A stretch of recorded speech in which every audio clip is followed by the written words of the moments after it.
ubunyene mwohinduka ubunyene Uburundi bwaca bugira amahoro atagira uko angana burya muriteguriye guhinduka mwebwe ubunyene urabona kumungana aha muri iyi nzu ubunyene mutima mweranda yoza mwese agaca bajamo kumwe yagenda babatumwa 12 agacaca mu umwe wese Uburundi bwaca buronka amahoro. Mbahaye kaze muri aya makuru n'ibiganiro dutambutsa kuri mbonesha kure yacu ari nayo yanyu ya Burundi News TV. Nta kuri na guto kuri muvyo Evaristo Ndayishimiye yagereza igihugu kibanye cy'u Rwanda. Umuvugizi wa leta ya Kigali niko amenyesha. Amakuru akomeye cyane yeje kudushikana amakuru ateye ubwoba ku ntambara yeruye hagati y'igihugu cy'u Rwanda na Repubulika Iharanira Intwaro Rusange ya Congo n'igihugu cacu cy'u Burundi.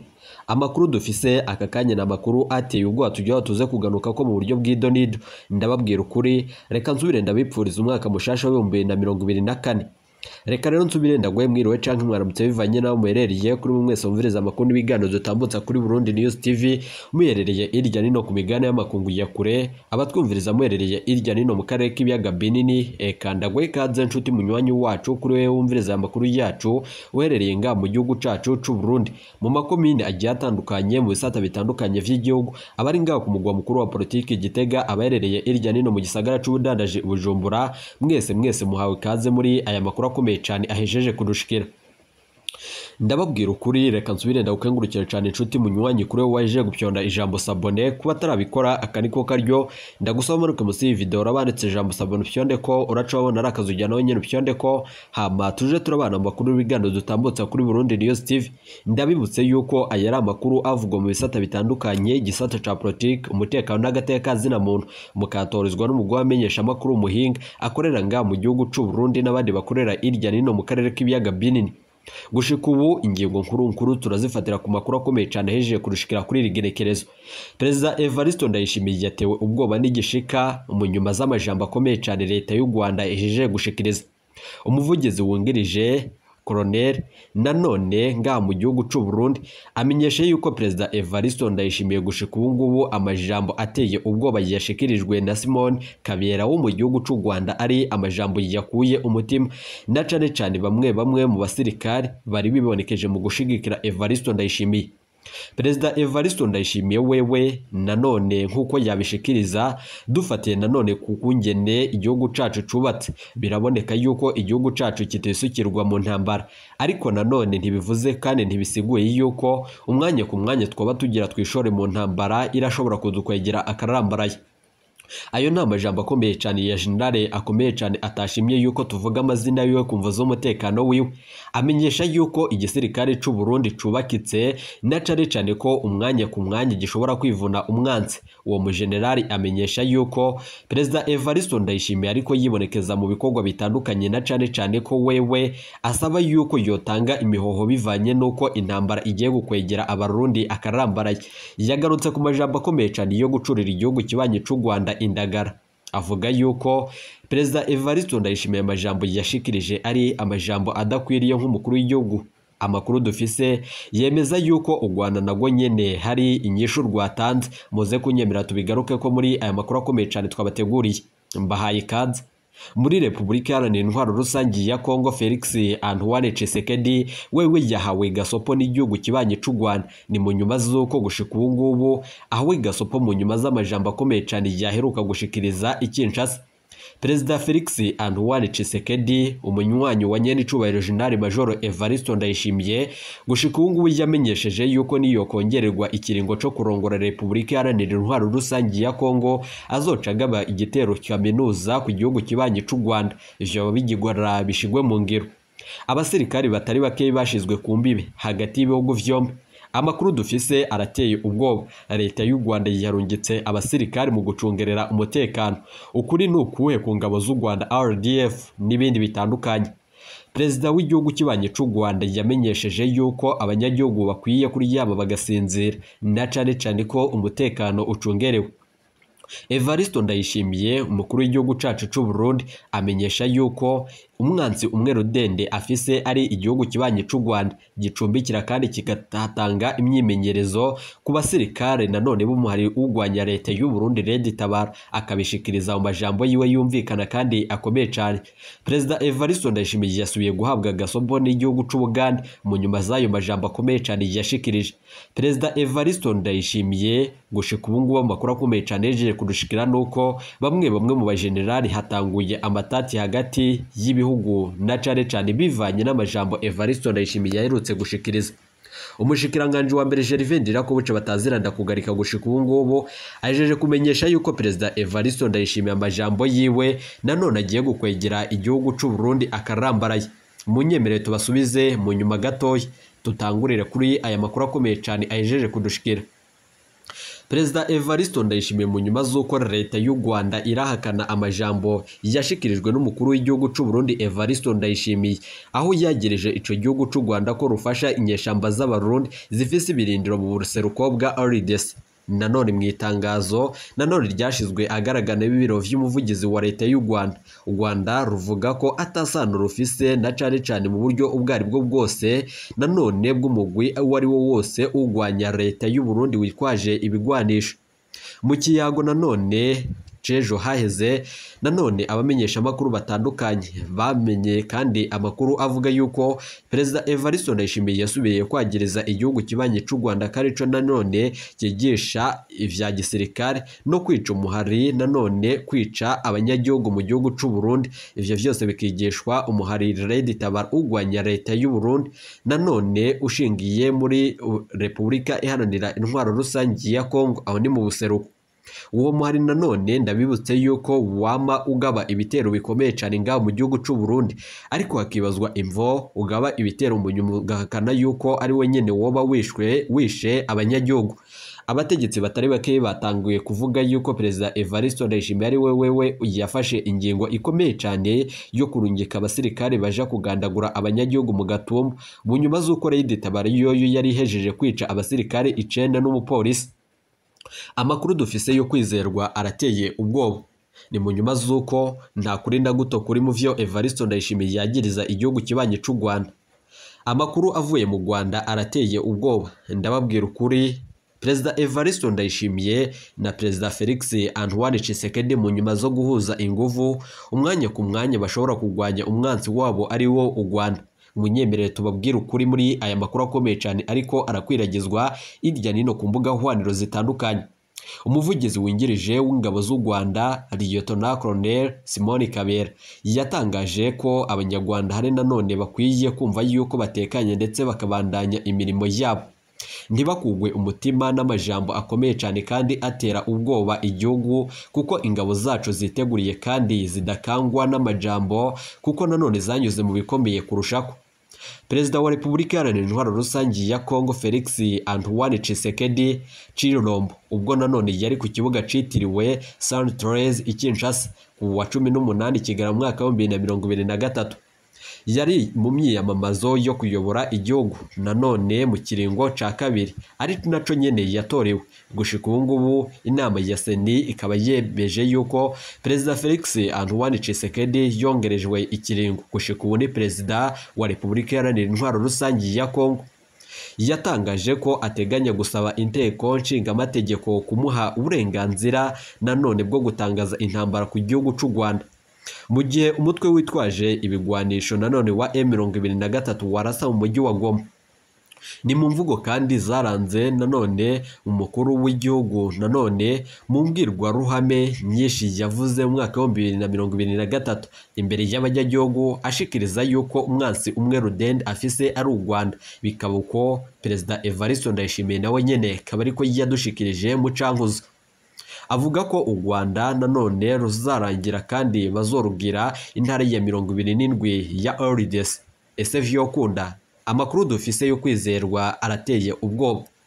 Birashoboka canke ntibishoboka niba Felix Antoine Tshisekedi yemeza yuko arashobora kugira igihugu c'u Rwanda intara ya 27 ya Repubulika Iharanira Intwaro Rusangi ya Congo. Mu nyuma z'uko umuvugizi wungirije w'ingabo z'u Rwanda Lieutenant Colonel Simon Kabera mu kiganiro yahaye iradiyo n'imbonesha kure y'igihugu c'u Rwanda RBA nanone cyo ku wa kabiri ukwezi kwa mbere umwaka wa 2024 yavuze ko igihugu gitekanye kandi ingabo z'u Rwanda zidateze gukangwa n'amajambo atera ubwoba kuko zifise ubushobozi buhagije bwo kurinda umutekano w'ico gihugu c'u Rwanda n'abanyarwanda. Yagize ati abayobozi basanzwe bavuga imvugo zitera ubwoba igihugu c'u Rwanda ariko nongere nganuke na cane kuvyo bavuze mbere yuko igihugu c'u Rwanda kirinzwe. Dufise nanone inshingano zo gucungera umutekano w'abanyagihugu bose. Ica kabiri ivyo twanyuzemwo ntabwo turi nanone abo gukangika, dufise icizere, twifisiye icizere cyo kurinda umutekano w'abanyagihugu. Ndababwira ukuri kandi igihugu cacu c'u Rwanda gifise umutekano. Ivyo ni ivyashikirizwaga na Liyetona Colonel Simon Kabera. Nivyo nanone hakurya barabiraba urugwanko nanone kubiba urugwanko rufise nanone aho ruhuriye n'amateka y'iki gihugu kuko abasize nanone bakoze genocide yakorewe abatutsi mu mwaka w'1994 iyo nanone yakorewe mu Rwanda. Iyo nanone iyo ngengabitekerezo barayambukanye bayigisha abo mu gihugu ca Congo mu nyuma z'uko bari kubarafashanya n'insoresore bita Wazalendo. Ikibabaje cyane kurusha vyose nuko imbonera kure n'igisirikare c'u Burundi carungitswe gufashanya n'izo nkozi z'ikibi. Liyetona Colonel Kabera yahamije ko abipfuza gutandukanya abanyarwanda nta mahirwe bafise yo kubigeraho kuko nanone nta munyagihugu w'u Rwanda witeguye kwakira ivyo bavuga bidafise umumaro. Ati nta gahunda bafise ifatika uretse gutekereza kuza gukora genocide gusa. Nanone umuntu adafise intego ntabwo yotegura kandi yotegwa ubwoba. Twe dufise intego yo kurinda umutekano w'abanyagihugu, dufise intego nanone yo gufashanya n'abanyagihugu mu iterambere ry'igihugu ndetse titukangika na cane n'amajambo. Ni mu nyuma z'uko umutekano wacu wongerejwe hoba ku mbibe mu butegetsi n'ahandi hatandukanye mu banyagihugu no kurinda imbibe zidasanzwe, ahubwo twinjira no mu buzima bw'abanyagihugu turaba neza umutekano mu buryo bwagutse.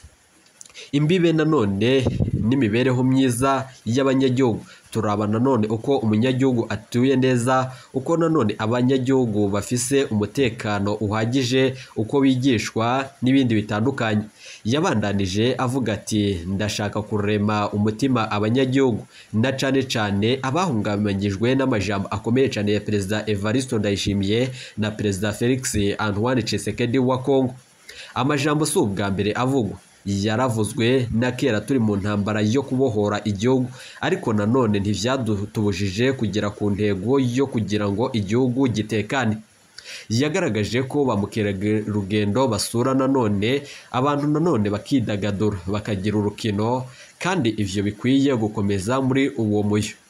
Ni mu nyuma z'uko Liyetona Colonel Simon Kabera ati ntibagire rero ikibahungabanya, nibatuze abafise imigambi ishingiye kuri FDLR ibitekerezo nanone bari bafise imbere mu vyo bafise ubu ngubu kuba nanone twarabatsinze kera, ubu dufise ubushobozi bukomeye cyane, dufise inguvu, dufise natwe nanone kugenda dukura abana bacu bigishijwe gukunda igihugu, ntaco bazodutwara. Ni mu nyuma z'uko yavuze yuko RDF iri mu nshingano nanone zayo mu gucungerera umutekano w'abanyarwanda n'ivyayo kandi izobandanya kubikora uko. Tubifisiye ubushake kandi cane impamvu kugira ngo abanyagihugu nanone badufisiye ikizere. Ubushakashatsi ngarukamwaka ku miyoborere bwakozwe n'urwego rw'imiyoborere RGB nanone buzwi nka Rwanda Governance Scorecard. Ni mu nyuma z'uko bwagaragaje yuko inkingi y'umutekano n'ituze ry'abanyagihugu yaje ku isonga vyishimirwa n'abanyagihugu ku ijanisha ry'ibice 93 n'ibice 63 kw'ijana. Ati abanyagihugu bakomeze bakore ibikorwa vyabo, abimbabimbe nanone abunguruza abantu abacungerera umutekano bawucungerere, abunguruza n'abadandaza babandanye, abubaka nibubake kuko natwe turi ku rwego rwo gufashanya n'abanyagihugu ku rwego rwo kubakwa igihugu. Abaturarwanda bijejwe nanone umutekano na cane wabo ko ucunzwe neza ndetse bibutswa ko bazokomeza kwitabwako binyuze mu mibereho myiza y'abanyagihugu. Mu bikorwa vya RDF vya buri mwaka inzego z'umutekano zitanga serivisi z'ubuvuzi mu bitaro bitandukanye no mu banyagihugu hirya yino no mu gihugu. Bikaba nanone uko ni mu nyuma z'uko leta y'u Rwanda nanone ifata n'ingingo ikomeye cyane yo kurungika abasirikari batari bakeyi mu bihugu bitandukanye vyaranzwemwo umutekano mukeyi. Biraboneka yuko igisirikare ca RDF citeguriye nk'uko cama cibishikiriza, citeguriye iyo umwasi yoca aturuka hose, mu nyuma z'uko Perezida Evariste Ndayishimiye wewe ariko yagirizwa gufashanya n'umugwi w'iterabwoba witwaje ibigwanisho urwanya leta y'u Rwanda, umugwi wa FDLR, mu nyuma z'uko kwigenekerezo rya 18 Kigarama mwaka wa 2023 vyamenyekanye yuko uwurongoye uyo muhari wa FDLR yishikenga ku kibuga c'indege citiriwe Melchior Ndadaye i Bujumbura kugira ngo nanone agirane ikiganiro gikomeye cyane na Perezida Evariste Ndayishimiye. Gushika ubu twabandanije kurondera ivyavugiye muri ico kiganiro, gushika ubu twarahevye. Amakuru dufise arateye ubwoba. Perezida Felix Antoine Tshisekedi mu nyuma zo guhabwa Gasopo ntaragira ico kindi ashikiriza. Amakuru dufise ateye ubwoba nuko abategetsi ba Congo baba bari mu mugambi ukomeye cyane wo gutembagaza ubutegetsi mu nyuma z'uko nga mu gihugu cacu c'u Burundi hoho bihejeje guhera.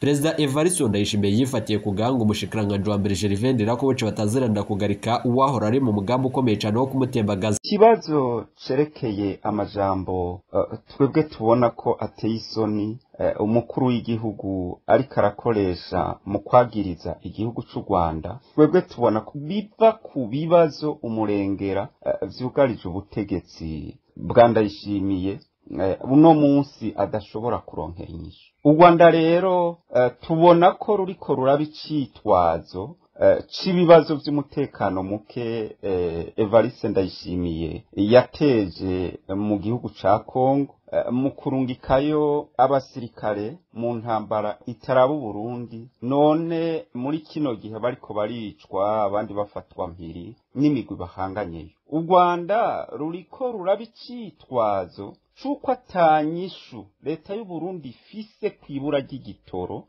riri mu gihugu. U Rwanda ruriko rubugwitwazo c'uko leta ya Ndayishimiye atanyishu ifise yibura ry'amafaranga y'agaciro, atanyishu ifise y'ubukene butanguye gutuma abarundi uno munsi bicwa n'inzara. U Rwanda tubona ko ruriko rurabugwitwazo rw'ibibazo vya politiki umukuru w'igihugu ahari uno munsi n'umugambwe wiwe CNDD-FDD bateje mu Burundi kuva mu 2015 bitarigera bitoregwa inyishu gushika n'uno munsi. Ruriko rurabugwitwazo rw'ivyo bibazo vyatumye abarundi bihumba amajana harimwo imigwi itandukanye, nukuvuga abanyapolitiki, abari mu mashirahamwe adaharanira ivyicaro vya politiki, abamenyesha amakuru n'abandi bahungira mu bihugu bitandukanye harimwo n'u Rwanda. Twebwe rero twagomba guhanura umukuru w'igihugu nareke urupfu rw'imfane, niyemere ahangane n'ibibazo, areke kurondera abatakwa amakosa kuko ariko arateza urubwa abarundi imbere y'amakungu. Ntibishoboka ko abarundi bakubaza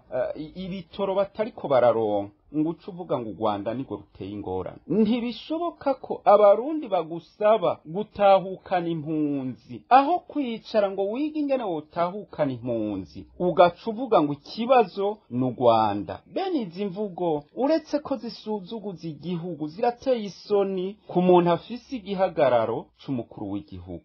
Ku bijanye n'ubwicanyi buheruka guhitana abanyagihugu bo ku mutumba Vugizo muri zone Gatumba mu ntara ya Bujumbura, umugambwe MSD usaba leta y'u Burundi kwemera hakajaho umugwi w'amatohoza wigenga. Kurikire n'ubu nyene Epitas Nshimirimana avugira umugambwe MSD. Turahojeje imiryango yabuze ababo, ariko kandi dusaba dushimitse leta y'u Burundi kwemera ko hashigwaho umugwi wigenga ubwira ukura abarundi n'amakungu abahekuye igihugu, umugwi wigenga ushobora gushira habona, ushobora kwerekana abakoze buriya bwicanyi bw'indengakamere. Leta cane umukuru w'igihugu Evariste Ndayishimiye ntakwiye kuguma mu majambo nk'ayo tubona yirirwamwo imyaka n'iyindi nk'uko bama babikoze ku bwicanyi ndengerabutungane budasiba guhekura abarundi. Nico gituma tubasaba ko bemera ko hajaho umugwi wigenga, umugwi ushobora gushira habona abakoze buriya bwicanyi bwo kugandagura abarundi. Twarumvise kandi ko Lede Tabara ivuga ko yateye ikirindiro c'abasirikare aho yemeza ko yagwanye n'abasirikare bo ku kirindiro cyo kuri uwo mutumba vugizo, aho mbere igira kivuga ko muri izo ntambara zabahuje n'abasirikare ngo abasirikare 9 n'umupolisi umwe ko bahasize ubuzima. Ivyo ari byo byose tubona ko hakenewe ko habaho ibiganiro vyotuma Uburundi bushobora kuronka amahoro. Leta na Lede Tabara aho kubandanya bagira impari ku buzima bw'abanyagihugu, aho kubandanya bariko baraterana amajambo, tubona ko leta yokwicarana n'umuhari Lede Tabara bakaganira ku bituma habaho bene izo ntambara, kugira ngo umuhari Lede Tabara uhagarike inzira y'intambara, kuko ata mpamvu nimwe muri kino gihe yari ikwiye gutuma n'abo basirikare canke abo bapolisi basiga ubuzima